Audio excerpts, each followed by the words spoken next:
ልጅሽን ድርቀት አስቸግሮታል?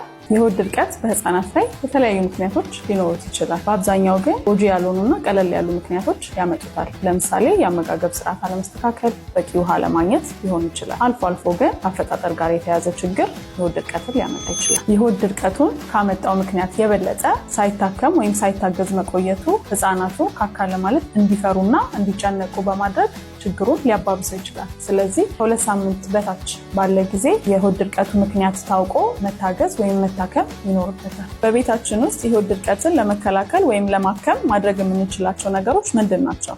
የመጀመሪያው አመጋገብ ስርዓታቸውን ማስተካከል ነው።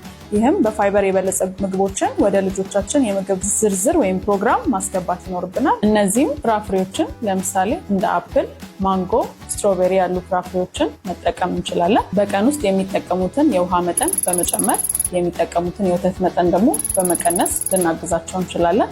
በተጨማሪም ፖፖ እያስተማርናቸው ወይም ፖቲ ትሬኒንግ ላይ ያሉ ህፃናት ከሆኑ ደግሞ የፖፖ የምናስተምርበትን አካባቢ ምቹ ማድረግ፣ ትክክለኛውን መጠን ያለውን ፖፖ ወይም መጠቀሚያ ማዘጋጀት፣ እንዲሁም ፖፖ እንዲጠቀሙ አለማስገደድ እንችላለን። እነዚህን ነገሮች አድርገን ለውጥ የማናይ ከሆነ ግን ባለሙያ በማማከር ሰገራቸውን ሊያለስልስ የሚችሉ መድኃኒቶችን መጠቀም ሊኖርብን ይችላል። ከሆድ ድርቀት ጋር በተያያዘ ከፍተኛ የሆድ ቁርጠት፣ ማስመለስ፣ ሆድን መንፋት ወይም ደግሞ ሰገራ ላይ ደም መቀላቀል ካያችሁ በአፋጣኝ ወደ ሕክምና ተቋም እንድትሄዱ እንመክራለን። ለተጨማሪ ጤና መረጃዎች ቤተሰብ እንሁን።